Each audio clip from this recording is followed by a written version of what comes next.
Hello everyone, welcome to study with Dev. Study with Dev के blog में आप लोगों का स्वागत है। हम लोग विजन आईएएस का पीटी 365 देखेंगे, जो कि राज्य व्यवस्था का है। यह क्लास रूम स्टडी मटेरियल होता है, जिसमें मई 2021 से जनवरी 2022 तक का कवर किया गया है।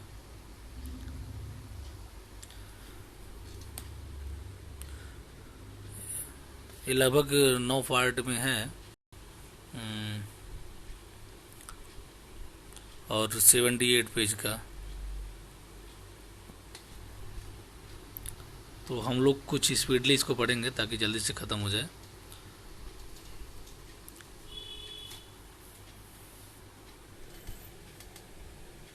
आज हम लोग लगभग 2 से 3 टॉपिक देखेंगे।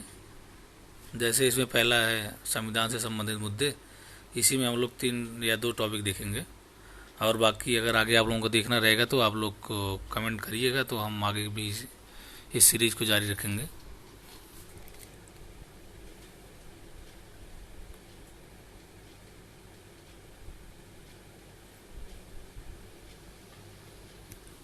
संविधान से संबंधित मुद्दे, इस इश्यूज रिलेटेड टू कॉन्स्टिट्यूशन। निजी क्षेत्र में स्थानीय आरक्षण। अभी हाल में आप लोगों ने सुना होगा कि हरियाणा सरकार ने अपने यहाँ पे मतलब अपने राज्य में जो निजी या प्राइवेट नौकरियां थी, उसमें 75% वहाँ के ही लोगों को जॉब देने के लिए बात किए थे, जिसको रोकने के लिए पंजाब और हरियाणा उच्च न्यायालय के आदेश के विरोध में उच्चतम न्यायालय में चुनौती दी गई है। इससे अन्य संबंधित मुद्दे हैं, जैसे हरियाणा राज्य जो है स्थानीय उम्मीदवार नियोजन अधिनियम 2020 के तहत जो है 15 जनवरी 2022 को लागू किया था। हरियाणा ऐसा पहला देश नहीं है जो कि अपने भारत में ऐसा करने वाला पहला राज्य नहीं है। इसके पहले भी महाराष्ट्र और आंध्र प्रदेश, कर्नाटक और मध्य प्रदेश जैसे अन्य राज्यों ने पहले ही स्थानीय लोगों के लिए निजी नौकरियों को आरक्षित करने का प्रयास किया है। हालांकि ये सभी राज्य विवादों में फंसे हुए हैं। इसका मतलब ये है कि हरियाणा पहला राज्य नहीं है, इसके पहले भी कई राज्यों ने ऐसा किया है।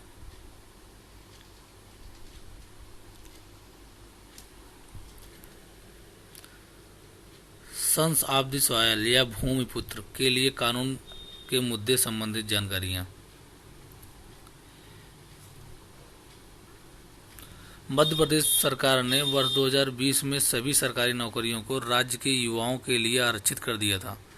इस कदम से समानता के मौलिक अधिकार पर प्रश्न उठते हैं। सन्स ऑफ द सॉयल के लिए कानून के मुद्दे पर संवैधानिक प्रावधान। अनुच्छेद 16 यह सार्वजनिक रोजगार के मामलों में कानून के तहत समान व्यवहार की गारंटी देता है। साथ ही राज्य को जन्म या निवास स्थान के आधार पर भेदभाव करने से रोकता है। अनुच्छेद 16(2) कहता है कि कोई भी नागरिक केवल धर्म, मूल वंश, जाति, लिंग, वंश, जन्म स्थान, निवास या इनमें से किसी के आधार पर राज्य के तहत किसी भी नियोजन या पद के संबंध में अपात्र नहीं होगा या उसके साथ भेदभाव नहीं किया जाएगा। समानता की गारंटी देने वाले संविधान के अन्य खंड इस प्रावधान के पूरक हैं, जैसे कि अनुच्छेद 16(3). इसमें अपवाद है। अपवाद के रूप में कहा गया है कि संसद किसी विशेष राज्य में नौकरियों के लिए निवास की आवश्यकता को निर्धारित करने वाला कानून बना सकती है। यानी कि इसमें सिर्फ संसद ही बना सकती है, न कि विधानसभा बना सकती है। यह सख्त केवल संसद ही बना सकती है, राज्य विधानसभाओं के पास ऐसा अधिकार नहीं है। संविधान निवास के आधार पर आरक्षण को प्रतिबंधित क्यों करता है? क्योंकि भारत में एकल नागरिकता है यहाँ की, मतलब यानी कि सिर्फ एक ही नागरिक है। अमेरिका यानी कि यूएसए की तरह जो है, वहाँ पे दो नागरिकताएं प्राप्त हैं, एक तो राज्य का और एक नेशनल का। तो अपने भारत में एकल नागरिकता प्राप्त है। तो इस वजह से जो नागरिकों को देश के किसी भी हिस्से में स्वतंत्र आवाजाही, व मतलब अपने देश कि किसी भी हिस्से में वो आ जा सकता है और कहीं पर भी नौकरी भी कर सकता है, निवास भी कर सकता है।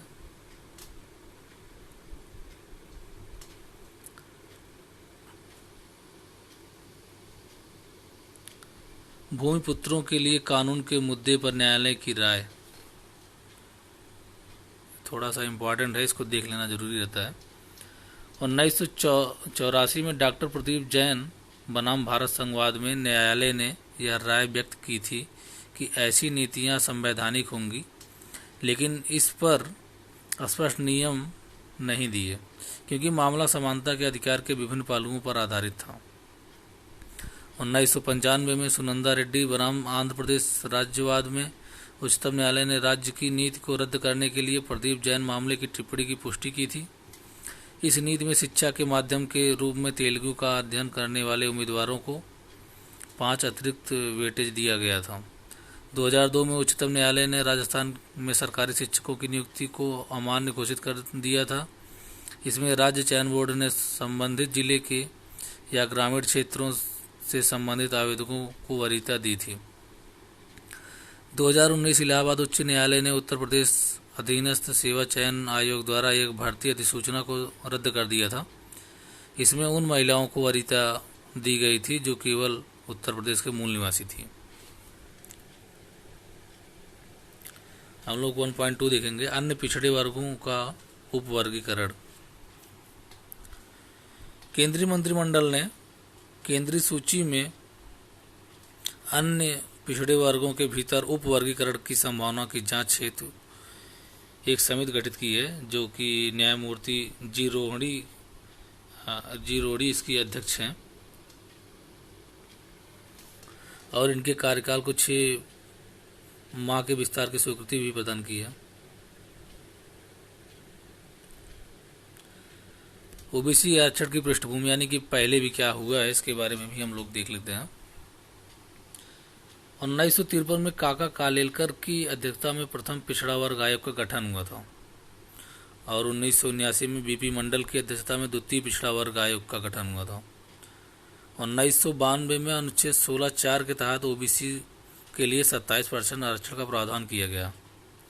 1992 में ही इंदिरा साहनीवाद में उच्चतम न्यायालय ने क्रीमी लेयर की अवधारणा को लागू किया। क्रीमी लेयर क्या होता है हम लोग इसके बारे में भी जान लेते हैं। ऐसा परिवार जिसकी वार्षिक आय 8 लाख रुपए या इससे अधिक है वो आरक्षण हेतु पात्र नहीं होगा।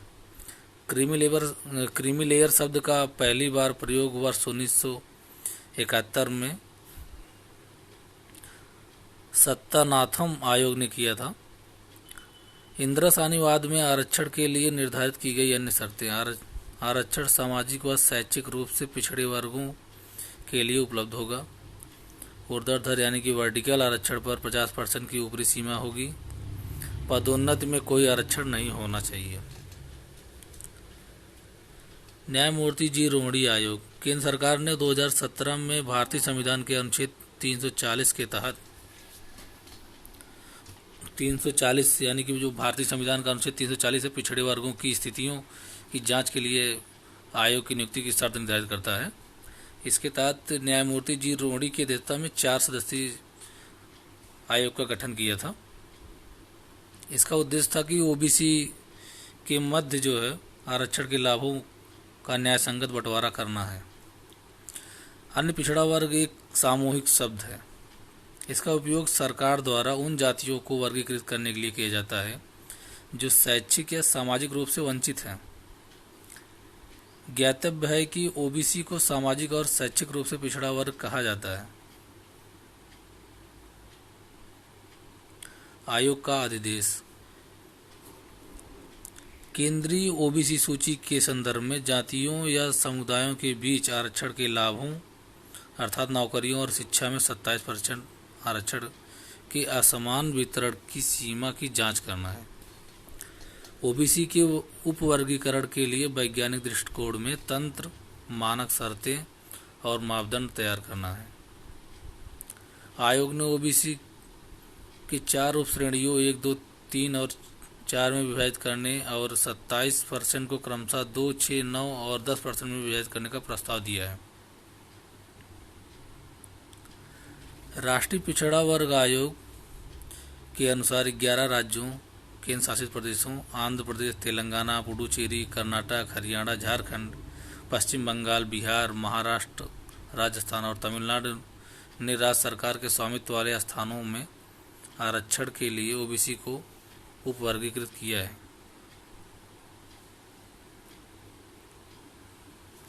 हम लोग राष्ट्रीय पिछड़ा वर्ग के बारे में जान लेते हैं।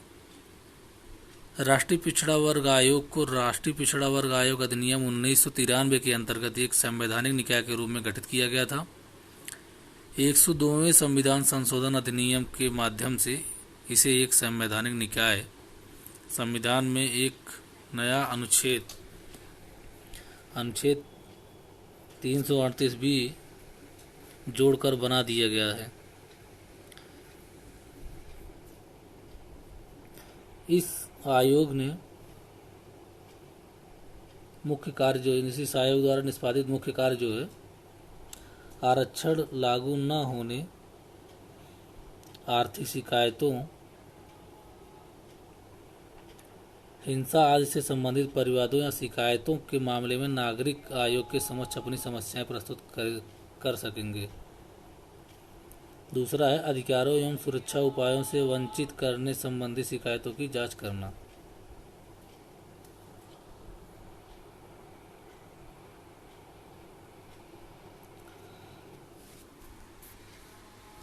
एक 102वें संविधान संशोधन अधिनियम के संबंध में घटनाक्रम जो है उसको जानते हैं हम लोग। 102वें संशोधन द्वारा संविधान में अनुच्छेद 338 बी और अनुच्छेद 342 ए को शामिल किया गया था। अनुच्छेद 338 बी राष्ट्रीय पिछड़ा वर्ग आयोग की संरचना, कर्तव्यों एवं शक्तियों से संबंधित है और अनुच्छेद 342 ए जो है 342 से 2 खंडों के साथ राष्ट्रपति को किसी वर्ग को सामाजिक एवं शैक्षिक रूप से पिछड़े वर्ग के रूप में सूचित करने की शक्ति और संसद को केंद्रीय सूची को परिवर्तित करने की शक्ति प्रदान करता है।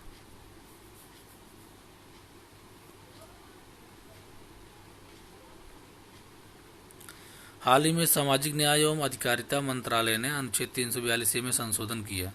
यह संशोधन संबंधित राज्य सूचियों में शामिल किए जाने वाले ओबीसी की पहचान करने हेतु राज्य की शक्ति को पुनर्बहाल करने के संबंध में एक तीसरा खंड अनुच्छेद 342A3 समाविष्ट करता है। कुछ समय पहले तक राज्य सरकारें यह निर्धारित करने के लिए स्वतंत्र थी कि उनके राज्य में कौन सी जातियां ओबीसी सूची का भाग होंगी। इन निर्णयों में केंद्र सरकार की कोई भूमिका नहीं होती थी। कई राज्यों की ओबीसी सूची में ऐसी जातियां एवं समुदायों को शामिल किया गया है जिन्हें उन राज्यों के लिए केंद्र सरकार की ओबीसी सूची में स्थान नहीं दिया गया है। अनुच्छेद 15(4), 15(5) एवं 16(4) राज्य को सामाजिक और शैक्षणिक रूप से पिछड़े वर्गों की सूची की पहचान करने तथा उनकी घोषणा करने की शक्ति प्रदान करते हैं। हालांकि मराठा आरक्षण पर दिए गए निर्णय में उच्चतम न्यायालय ने स्पष्ट किया कि वे केवल राष्ट्रपति ही किसी भी समुदाय को ओबीसी घोषित कर सकते हैं और वह भी ऐसा केवल राष्ट्रीय पिछड़ा वर्ग आयोग की संस्तुति पर ही कर सकते हैं। यानी कि जब राष्ट्रीय पिछड़ा वर्ग आयोग ऐसा करने के लिए बोलेगी तो राष्ट्रपति ही उस समुदाय को ओबीसी में घोषित कर सकते हैं। इसके अतिरिक्त उच्चतम न्यायालय ने भविष्य में ओबीसी की एक एकल सूची की संभावना पर भी टिप्पणी की है। इसे राष्ट्रपति द्वारा राष्ट्रीय पिछड़ा वर्ग आयोग की अनुशंसाओं पर जारी किया जाना चाहिए।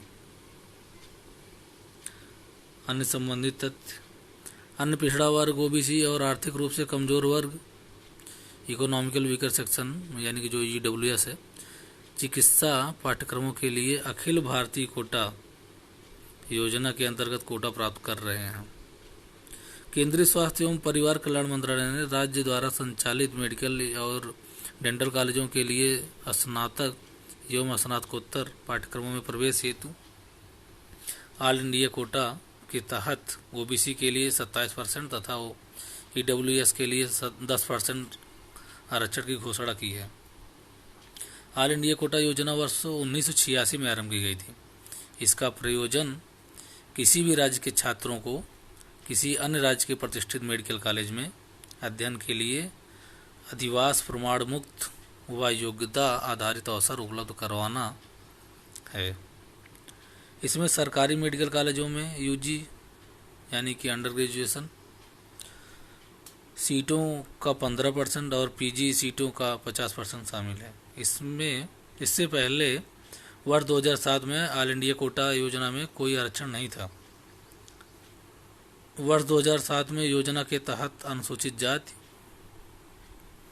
और अनुसूचित जनजाति के लिए आरक्षण लागू किया गया।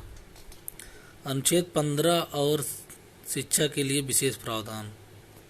अनुच्छेद 15(5) में नागरिकों के किसी भी सामाजिक और शैक्षिक रूप से पिछड़े वर्गों की उन्नति के लिए या अनुसूचित जातियों और अनुसूचित जनजातियों के लिए शैक्षिक संस्थानों में प्रवेश हेतु विशेष प्रावधान सुनिश्चित करता है। अनुच्छेद 15(5) के प्रावधानों के आधार पर वर्ष 2006-07 में केंद्र सरकार के चिकित्सा संस्थानों सहित उच्चतर शिक्षा संस्थानों में 27% ओबीसी आरक्षण लागू किया गया था, लेकिन इसके अंतर्गत राज्यों में ओबीसी के लिए अखिल भारतीय कोटे के तहत मेडिकल और डेंटल कोर्स की सीटें शामिल नहीं थी। वर्ष 2019 में 103वें संविधान संशोधन अधिनियम के माध्यम से अनुच्छेद 15(6)(b) के तहत उच्चतर शिक्षा संस्थानों में ईडब्ल्यूएस के लिए 10% आरक्षण बढ़ा दिया गया था, लेकिन इसने ईडब्ल्यूएस के लिए अखिल भारतीय कोटे के तहत मेडिकल और डेंटल की सीटों को भी बाहर कर दिया है। स्थानीय निकाय चुनाव में ओबीसी के लिए आरक्षण। केंद्र स्थानीय निकायों और नगर निगमों ओबीसी को राजनीतिक आरक्षण की स्वीकृति देने के लिए उच्चतम न्यायालय में एक समीक्षा याचिका दायर करने पर विचार कर रहा है, जब तक कि राज्य ट्रिपल टेस्ट मानदंड का पालन नहीं करते हैं। इससे पहले उच्चतम न्यायालय ने महाराष्ट्र और मध्य प्रदेश की सरकारों द्वारा स्थानीय निकायों में अन्य पिछड़ा वर्ग के पक्ष दिए गए 27% आरक्षण को समाप्त करने का निर्णय दिया था। सुप्रीम कोर्ट द्वारा जारी आदेश कृष्ण मूर्तिवाद के निर्णय पर आधारित है। इस निर्णय में कहा गया था कि राजनीतिक भागीदारी की बाधाएं शिक्षा और रोजगार तक पहुंच को सीमित करने वाली बाधाओं के समान चरित्र की नहीं है। ट्रिपल टेस्ट में शामिल है राज्य के भीतर स्थानीय निकायों के संबंध में पिछड़ेपन की प्रकृति और निहितार्थ की समसामयिकी कठोर अनुभवजन्य जांच करने के लिए एक समर्पित आयोग की स्थापना करना। आयोग की सिफारिशों के अनुसार स्थानीय निकाय बार प्रावधान किए जाने के लिए आवश्यक आरक्षण का अनुपात निर्दिष्ट करना। आरक्षण अनुसूचित जातियों, अनुसूचित जनजातियों और अन्य पिछड़ा वर्ग के पक्ष में समग्र आरक्षित सीटों के कुल 50% से अधिक नहीं होना चाहिए। तो हमने यहाँ पे 2 टॉपिक देखा है। अगर आगे आप लोगों को देखना है तो आप लोग कमेंट करिएगा, तो आगे सीरीज जारी रखा जाएगा। हम लोग इसको थोड़ा स्पीड में ही देखेंगे ताकि जल्दी से जल्द ख़त्म हो जाए।